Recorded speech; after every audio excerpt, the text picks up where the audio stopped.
Alright guys, so coming at you with another Hemi video.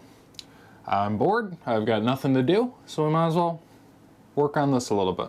I've also got a new audio solution, so we're going to see how that works out. Hopefully it's a little better. I really don't know what to expect. So, my plan for today, though, for this video, I want to get the bottom end, oil pan off, and get the rest of this front end off. Maybe pull the crank and pistons. Not 100% sure on that just yet. But I do want to make it to where I can flip this motor over and not have to worry about spilling oil everywhere. And I would like to clean up a lot of the dust and debris that's starting to collect on it. Maybe pull the cam and things out. Throw all that stuff in the garbage. Get some space. So, let's get to it.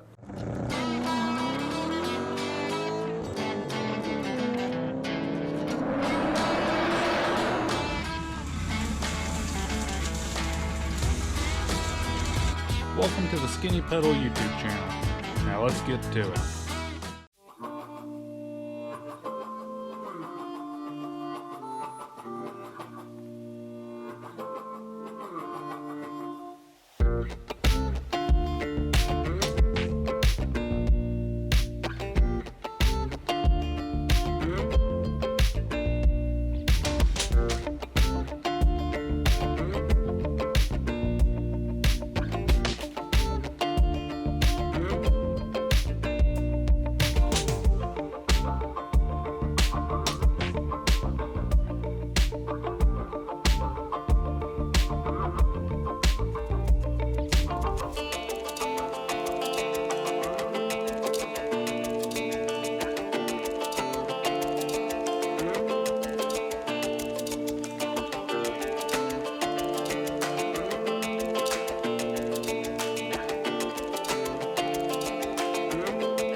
Alright, so that's all I got for this video. That's all I planned on doing, so thanks for watching. Like, comment, subscribe, all of that jazz that everybody tells you to do. And come back next week and see what we're playing with then. Because honestly, I don't know. I come up with this stuff as I go. But yeah, thanks for watching. Catch you later.